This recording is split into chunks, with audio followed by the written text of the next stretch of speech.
I'm Theo Gavrielides. I do speak Greek, and you may have gathered from my name that probably some of you would have gathered, and I think you were saying that we're staying in front of somebody's law office and it's called Gavrielides. Is that your dad? And I said, yeah, probably is my dad's office. I was born in Cyprus, and I'm going to try and give you a bit of my thinking about this project, which I had in mind probably 10 years ago. I moved to the UK, so I was a young migrant myself. When I came up with this project, it was a very basic idea, and that was to just give basic tools to young people, and in fact to everybody, so that they can just get on with their lives without too many problems. And that was like the basic concept. Because when I was in the UK, I was fortunate enough to have a dad who was a lawyer, and I was fortunate enough to have people who would support my education and go to law school, and I'm a lawyer by trade. But I felt that there were simple things, having spoken to different young people, that you could just give like basic tools and avoid to have big problems. And I actually watched a young person when I was in a supermarket having this argument with the lady at the counter, where he went back and he said, look, I bought this chicken and it was, it was off and I want my money back. And he started shouting, and because the young person was so aggressive, they brought the security guard in, and there was a lot of agitation, and the police came because the young person was really upset and they wouldn't give him the money back. And I was standing there watching, and I said, look, why don't you just tell them you have the right, if the chicken is off, then you can bring your receipt and just simply tell them, I bought it yesterday, it is not possible for the chicken to be off within 24 hours, here's my receipt and I have a right to ask for my money back. And then everybody stopped. And I thought, look, if you just really have the language and the knowledge that, like any other human being, you can claim your right back in the right way, then you can avoid all these knock-on effects of going from one problem to another problem and another problem. So that's how the concept all started. But let me just pause for a minute and take a step back, and first of all say thank you to the partners who had the confidence to say yes when I thought, let's put this funding application to the European Union to fund this project for 3 years, and bring different countries together to explore, okay, the idea sounds good, but to explore what young people actually need, and then create an evidence base, and following that evidence base to have training tools, so actual practical tools that will help this young people to address this issue of knowledge, of education. And today is the first year is concluded, the first phase of the project is concluded. I will give you more information about the project, and we have 2 years in front of us to actually implement the results of the findings of the project. So big thanks to the partners. I will go through their names in a minute, but many thanks also to Antula and her team, KISA, who organised this conference. Many thanks to you for being here, and I'll tell you why we're here first of all, and it's all the things that you've just heard already, because we do have a problem in Europe. And when I say Europe, and I come from a country that just voted to come out of Europe, shamingly enough, when we have a problem in Europe, we also have a problem at home. I just put some basic statistics there, which actually all those things that I put there in terms of problems that we have currently, they're not my words, they're the words of the president of the youth program in the European Commission. We have a problem in Europe. 90 million young people are in Europe, 27 million of them are at risk of poverty, or they're already in poverty and social inclusion. And you can see, in comparison, the migrants that are there are a lot higher in terms of getting into poverty and social inclusion. There's all this rhetoric about why would people move and why would we have so many migrants, and people forget that people are not trees. They don't just are planted in place and stay there. And the whole concept of Europe, when the Second World War happened, was all about the free movement and human rights and the shame that we all had as human beings after the atrocities of the Second World War. So we kind of forget where we all started. Social exclusion of young people is one of the biggest contemporary challenges Europe is facing, this director said, of the European Commission. And that social inclusion is not just a one straightforward matter. So if it's not straightforward, we need to have complex ways of dealing with it. But the truth of the matter is that when we talk about young people, we really don't include young people. And that's why young people are so pissed off, excuse my language, with the ideas that we all come up, because they're not included. Probably, I wouldn't be classified anymore as a young person, though they have increased actually the limit to 35. But when I did come up with this idea of having this organisation, IARS, 15 years ago, I just felt, look, you're all talking about me, you're talking about the solutions that I need to, bear with, you're creating all these fundings, but without me. And I just felt, we need to do something about this and come together and speak about ourselves. That's another problem that I think we do have, the social exclusion issue. It is a complex issue, but it is an issue that we're trying to find solutions without the young people. And the European Commission gradually is accepting that. Hence, we have a program like Erasmus, and we have other educational initiatives that include young people. And it's great that this project was sold to them as a youth-led bottom-up project. They believe in the idea and they're funding it. I have to also disclose that I am on their advisory group for the funding programs for Horizon. So I kind of have that experience of looking from the inside how funding is given, and that indeed there is a change and a transition in the way that decision makers are thinking about the programs that they're funding. Before, it was very hierarchical, still is, but there is a change. So I want to give good news as well, not just the reality. So why are we here? Because first of all, we need to work together. We all do brilliant work, and that's kind of my gripe, to be honest, having moved, not a tree, but having moved from one country to another. And I still feel that there's a lot to be done coming together and working together, because the vision and the issues are the same. So glad that this is an international conference, glad that so many people are here, but I want us to work together. And we want to work in a multidisciplinary way. You might be psychologists, criminologists, sociologists, all those things are needed. Don't think that I'm a lawyer or whatever. This problem is not straightforward. It needs everybody's expertise. No one is an expert, including people who are, and in fact that's who we consider to be experts, the people who are on the ground. The migrants, the young people, they are the real experts. They're the ones that have the knowledge about the issue. And we're here because we need to think about others. We also need to stop thinking about ourselves. But of course think about yourselves, think also about others, and that's what makes us strong.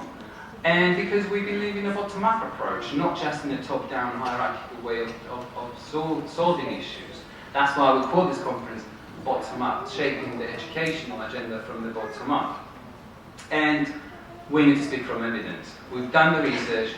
The entire day is dedicated to hearing the evidence from the research, and you will see that one of the differences in the way that we've done this research, it was through young people. When we did a project at my organisation about young people, and the first youth project failed, we had to think really, really hard why it failed. And it was because it was with marginalised young people, and the research wasn't done by marginalised young people. So the language, the trust, and everything that had to be there wasn't there. When we actually realised that first empowerment has to happen, and that young people who are trying to reach their own peers are using what they need to be using, the trust and the accessibility, everything changed, and that's when we actually got it right. So this is the way that you're going to get the evidence. It comes from young people, through young people, and that was the big methodological, if you like, difference. And because we also need to check our governments, we need to check institutions. Yes, the European Union is funding this project, but they're funding it to check them as well. So that's what democracy is all about. It's not about complying with everything. It is about having those checks and balances. Do you want to pause for a minute and give you one of my favorite poems, which is not a famous poem, and the poet is not famous, and it has different variations. Google it. I'm going to read it to you because it means quite a lot to me. It's one of the reasons why I set up the charity that I set up. And the poem goes, first they came for the socialists and I did not speak out because I was not a socialist. Then they came for the trade unionists and I did not speak out because I was not a trade unionist. Then they came for the Jews and I did not speak out because I was not a Jew. Then they came for me and there was no one left to speak for me. And there's different ways of changing this. Some people change it with the Irish and so on. And every country has its own minority groups that are being persecuted. And we all feel that it's them, it's not us. You know, why would I bother? Just let them get on with it. They'll have their own charity. They'll have somebody else to speak about them. But if we don't do it for others, there will be a point that we'll be expecting others to do it for us. But it would be too late because we weren't there. And that's why we're doing this project. Because if we don't have that solidarity, which I think is one of the foundations of the European Union, and is one of the reasons that scare me with what is happening now in the UK and this knock-on effect that it's having on other countries, and the fear that the economics are creating, then I think we're moving towards not a better future, but a future that is a little bit more scary than a future that accepts that we're all united, that everybody has an impact on everybody. But I just want to make it clear, we're not talking about a revolution here. I think, I just want to make sure we don't want to scare anyone. I think revolutions have their own purpose, but here we are talking about an evidence-based bottom-up approach that will change education. I think it was Nelson Mandela that said that education is the biggest tool that you can give to people to improve their lives. You can give them money, you can give them whatever you want, but education is the biggest tool that would actually meaningful have a change. And I think it wasn't just Nelson Mandela, but it was my mother as well that kept saying, the best gift that we're going to give you is education. And they believed in me at the time when, just to give you a little bit about myself now, when my dad wanted me to come back to the law office, you finished law school in Athens, it's enough, now come back. And I wanted to do more. I wanted to do masters, I wanted to do a PhD. And they said, no, my mum was like, no, the best thing that you do is just carry on with education, and that will be the best tool, not like straight go back to work. And if that's what you want to do, then that's great. But I was fortunate. What do you do about the people who don't have somebody to do that for them? How do you do it? And Nelson Mandela was talking about those groups in South Africa where, the last thing on their mind is to provide them with that university ability. And it's not just South Africa, just go to the UK. Do you know how much it costs now to go to law school? You have to sell your house to get a 3-year educational access to not just the best university, but one of the basic universities. So this project was about creating the basic knowledge through online training, through face-to-face workshops. Young people now just don't have the time to go to training in workshops and especially when the weather is lovely, to go in a hot room and sit there for hours. So we came up with these different ideas of making it accessible to them, and we'll give them those ideas to you. And if that doesn't work for you, please tell us, because the project has only just started. So this is part of the kind of consultation to make sure that what we end up with is something that is worthwhile. So today you are going to hear about the research. And we are here because the consortium also believes working with organisations and with government. Yes, we will speak up. Yes, we will tell what the reality is through the evidence that we have collected. But we are going to check you as well. So if you're doing something that you shouldn't be doing, we will tell you, because that's our role. And we're here because we believe that we can do this. I believe that I can do this with you. We'll have our contact details. Stay in touch. If you can't be bothered, still give us your ideas on a paper and take part in the conversations. I will try and finish up. I do speak for England, Greece, Cyprus and the UK and everybody. But do stop me, and because I want to hear from you. I want to get questions. and I would take notes, and I would go back, and if we need to change the program, we would do that.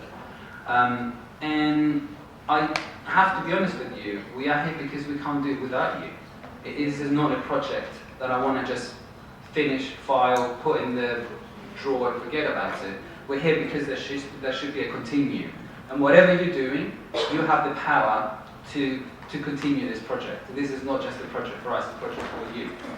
So just to give you a bit of context, the Brexit dramas and the reality check. So everybody in the UK, when Brexit happened, they said, oh, it's not going to happen, and then our new Prime Minister said, Brexit means Brexit. And I keep going back to the Home Office and they said, what does Brexit mean? It's like, we don't know. So are we going to come out? We're going to stay? Are we going to have freedom of movement? Well, I don't know. So what Brexit means? I don't know. Brexit means Brexit. The truth of the matter is that we don't all agree about the European Union. We have our different views. Some people like it, some people don't like it, and that's fine. But I haven't met a single person that would disagree with the reason that we put the European Commission together, the European Union together.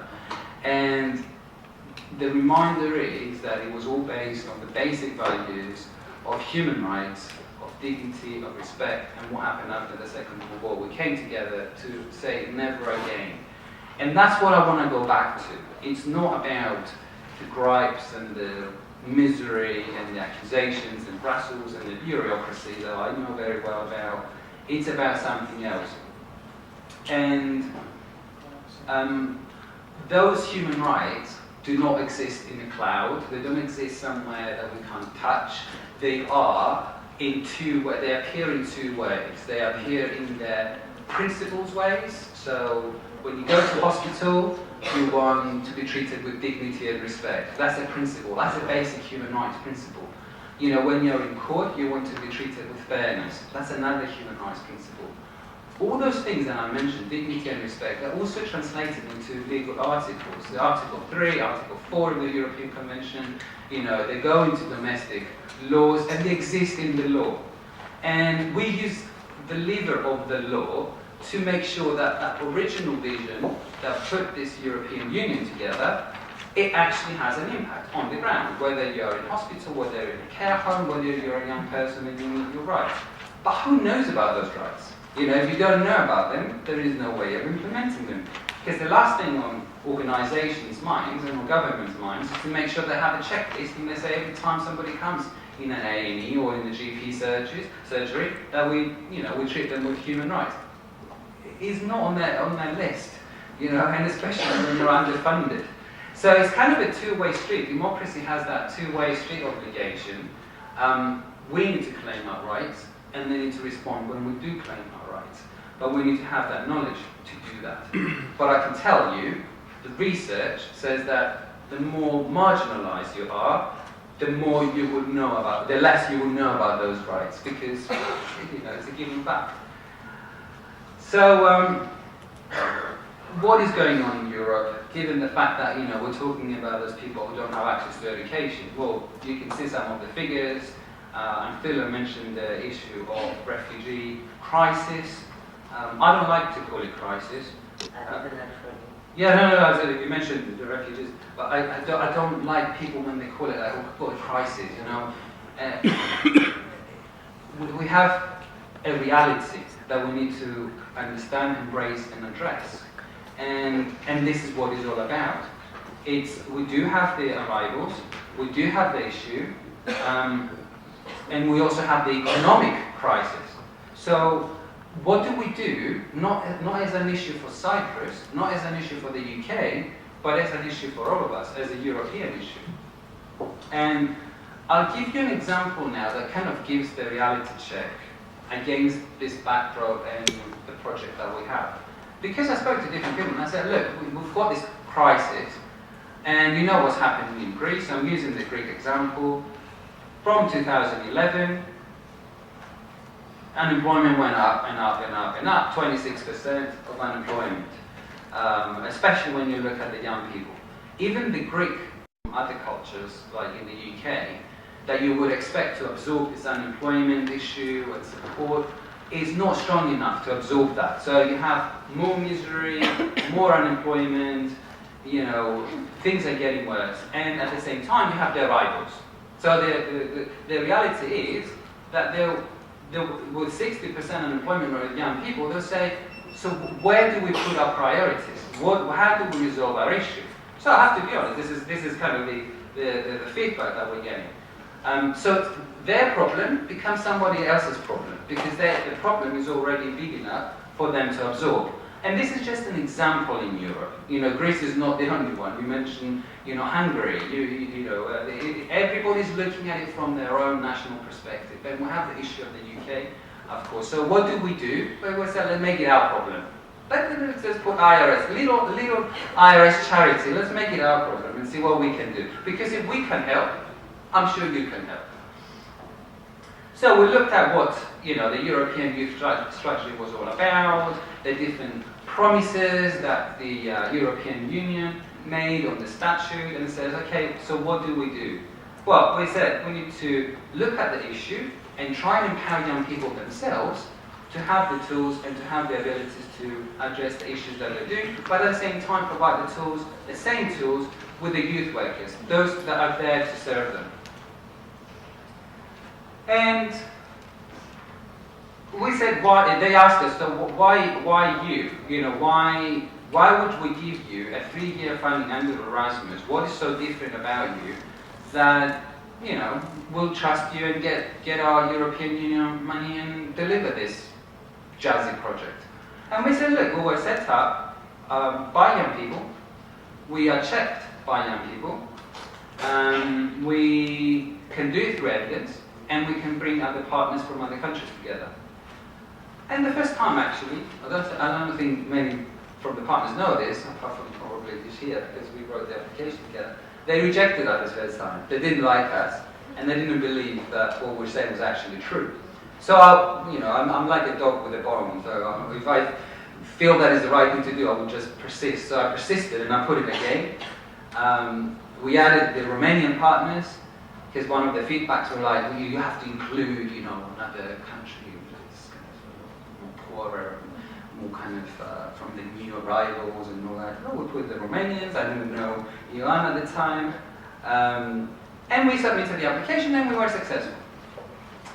So when we said at IARS we're going to do this, and we structured it in a very simple way, and it's the same way that we do all our projects.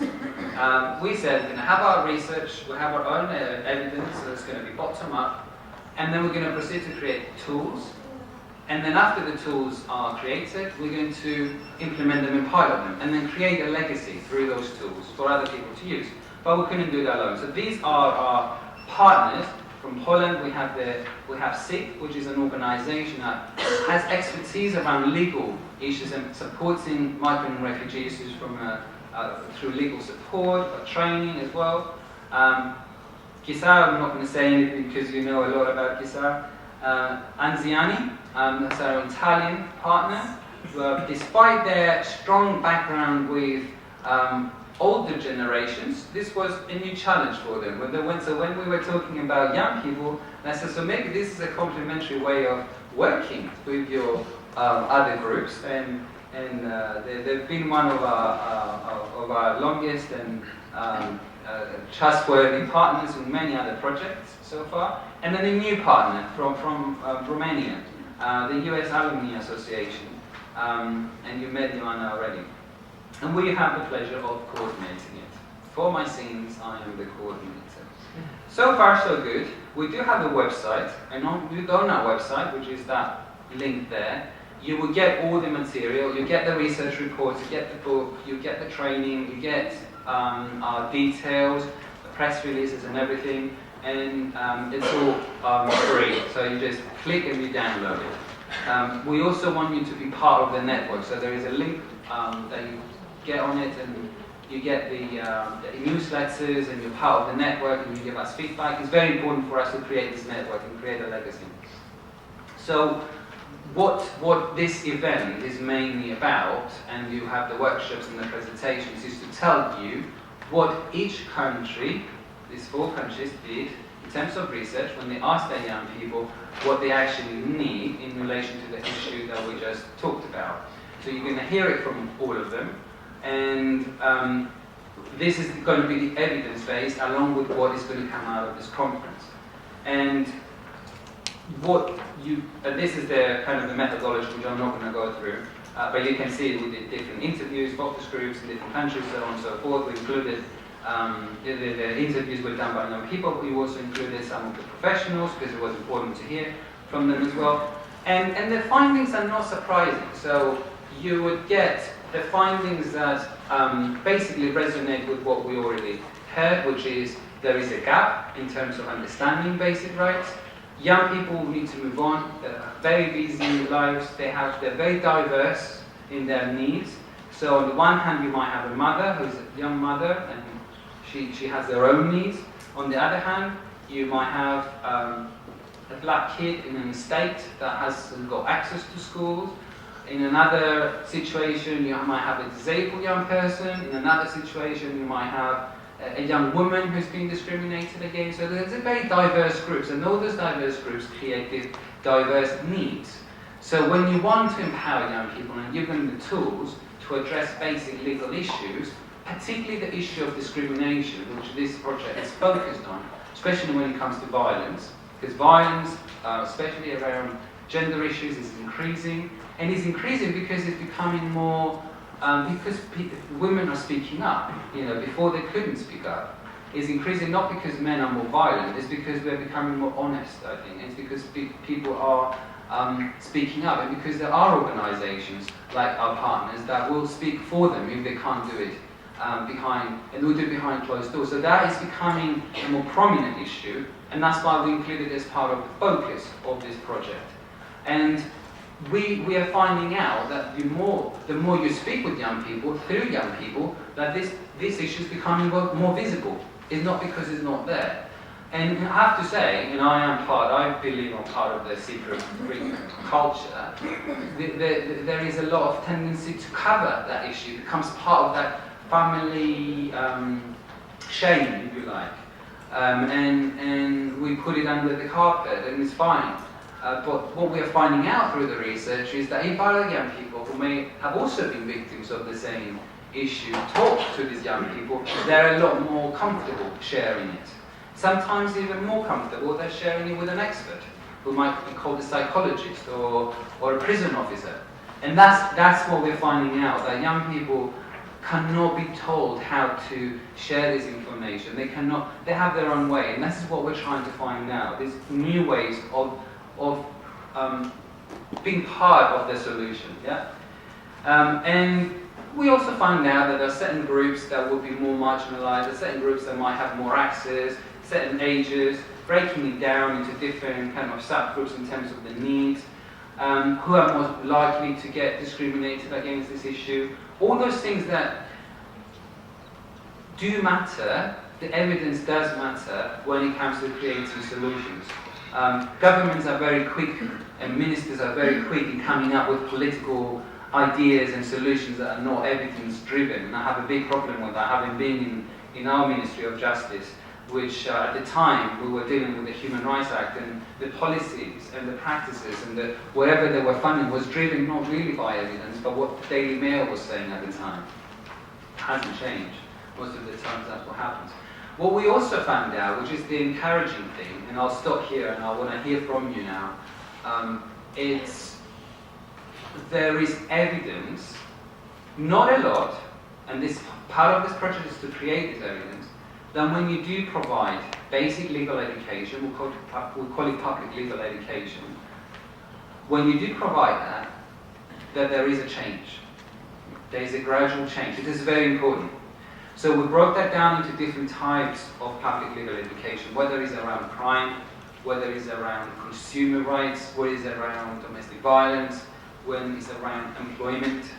And we created all these different modules because it's good to talk about it generally, but what do you provide to people with basic language? I mean, I gave the example of Tesco before with the chicken. Basic language, how to manage your day-to-day conflicts, whether it's a conflict between your partner, your employer, a police officer that stops you on the street just because you're black, anything that you come in contact with on a daily life, basic things, and we have the evidence that it does make a difference. That's the important, and that's the encouraging thing. What we also find out is that schools are very, very important in giving these tools from the beginning. So if you can integrate it, and that's why it's important to take these recommendations to government, to the Ministry of Education or whatever. If you integrate it into their curriculum, whether you call it, citizenship curriculum, have a module in the school, then you start from the beginning talking about these basic rights that you need to have, legal rights that you need to have on your daily life. But not just school, because not everybody goes to school. Not everybody has access to go to school and university. So what are the other ways? What are the non-formal educational ways? And as I said before, we asked young people and they said, I have to go to work. I have a child. I'm disabled. I don't have time to go to a workshop. If I had time, I would have gone to school anyway. So how do you want to access it? Well, I have access to my phone. I have access to my website, internet. So let's use those ways, and not a way that you have to sit there for hours and watch and whatever. You can pause it, you can go back to it when you're finished, when your child is sleeping, when you finish whatever job you had to do, and do it in your own time, do it in your own way, and access it in your own way. And then the other thing that we asked them is that what else do you need? Is that I need to have accreditation, I need to put it on my CV, I need to be able to move on with my life, I need to get a job. So we want to make sure that when you finish this course, whether you do it on your phone, or through Facebook, or whatever it is, you also get accreditation. And that accreditation, you can get it as an EU-wide thing, because it's a European project. So you get your accreditation.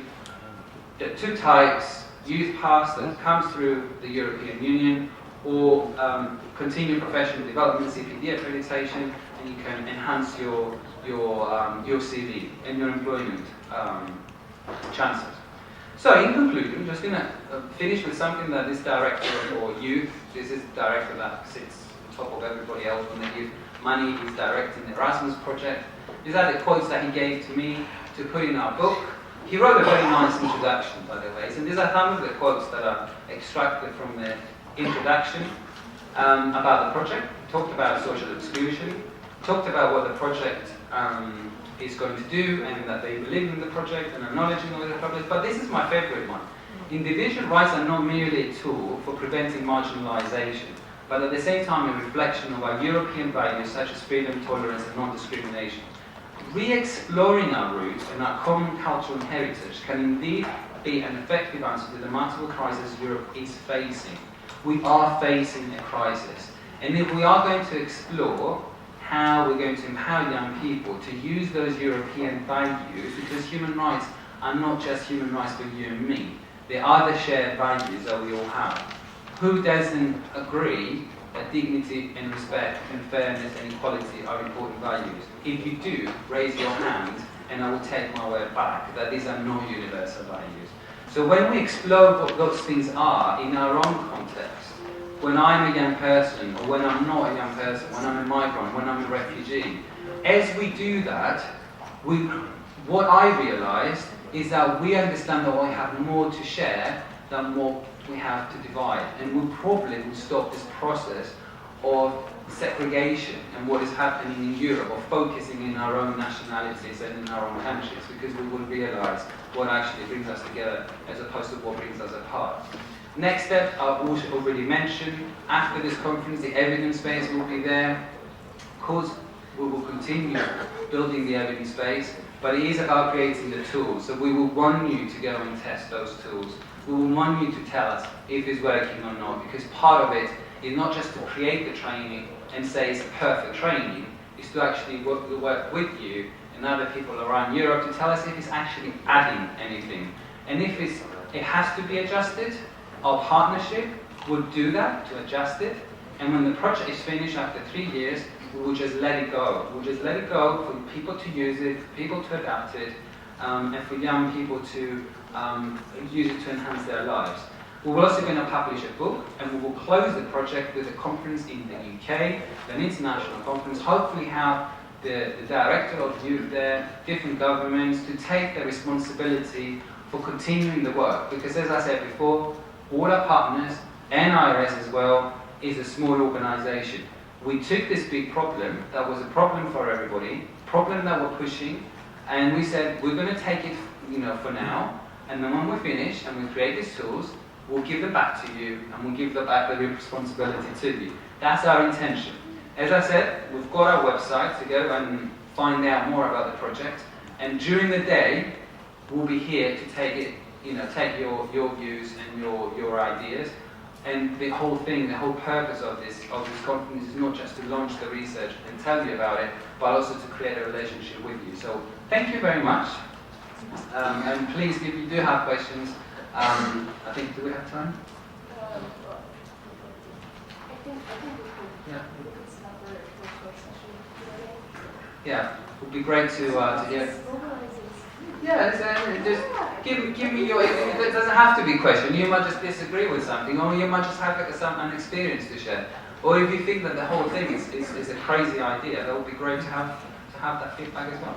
Anyway, in all the different local languages, yeah, and also in English, yeah. So obviously we can't write in all languages, but at least the project has these 5 countries, and we'll use the languages of the partners. Which I have to say, this is not something that many European projects do. They all assume that it will be either English or French. So this time we try to do as much as we can with the languages that we have internally in the group. Now, the other thing is online. Online, it's easier because at least you can have software. You can put software, and that will translate the material. We will also try to have, if we're going to use, because we don't know yet, if we're going to use videos, to have subtitles. The issue of language is very, very important. That is underestimated, especially when we're trying to reach marginalized groups and youth workers. It's not easy to expect for somebody in Romania who is working with young people or a young migrant in Romania to speak English. The problem, of course, is that the issue of resources, they don't give you money for translation. That's why you have to come up with ideas how to make them accessible within the languages. So Ioana speaks Romanian, she will use that knowledge. I speak Greek, I will use that knowledge. So we're using the internal knowledge and the software on the internet. We're doing as much as we can, acknowledging that the issue of language is there, and that Europe is not one language, it's many languages. And then as far as the programs are concerned in Greece, that's why I used the example of Greece before about the reality check, is there is, and every time I go back to Greece, there is this lack of hope, not for for migrants and refugees, for everybody, and then everybody, I would say, to a great justifiable extent, complains.